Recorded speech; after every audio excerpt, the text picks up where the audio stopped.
Subscribe to our YouTube channel and press the bell icon to get the latest updates. बहुत समय पहले की बात है। एक गांव में एक ऋषि रहा करते थे। उनके पास हर मुसीबत और परेशानी का हल हुआ करता था, इसीलिए लोग उन्हें बहुत मानते भी थे। एक दिन एक व्यक्ति ऋषि के पास आया और उनसे पूछने लगा, हे ऋषिवर, हमेशा खुश रहने का राज क्या है? ऋषि उस व्यक्ति की बात सुनकर मुस्कुराने लगे। उन्होंने उस व्यक्ति को अपने साथ जंगल में चलने को कहा। ऋषि और वो व्यक्ति जंगल की ओर चलने लगे। रास्ते में ऋषि ने एक बड़ा सा पत्थर उठाया और उस व्यक्ति को कहा कि इस पत्थर को अपने साथ उठाकर चलो।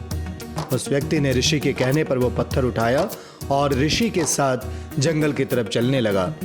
कुछ समय बाद वो व्यक्ति थक गया और उसके हाथ में दर्द होना शुरू हो गया, परंतु वो चुप रहा।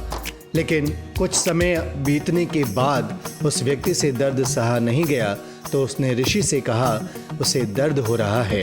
ऋषि ने कहा, इस पत्थर को नीचे रखो। पत्थर को नीचे रखने पर उस व्यक्ति को बड़ी राहत महसूस हुई। तब ऋषि ने उस व्यक्ति से कहा, यही है खुश रहने का राज।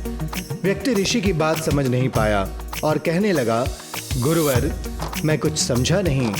ऋषि ने व्यक्ति को समझाया, जिस तरह इस पत्थर को 1 मिनट तक हाथ में रखने पर थोड़ा सा दर्द होता है और अगर इसे 1 घंटे तक हाथ में रखें तो थोड़ा ज़्यादा दर्द होता है, और अगर इसे और ज़्यादा देर तक उठाए रखेंगे तो दर्द बढ़ता ही जाएगा। उसी तरह दुखों के बोझ को जितना ज़्यादा समय तक उठाए रखोगे उतना ही ज़्यादा हम दुखी और निराश रहेंगे। यह हम पर निर्भर करता है कि हम दुखों के बोझ को 1 मिनट तक उठाए रखते हैं या जिंदगी भर।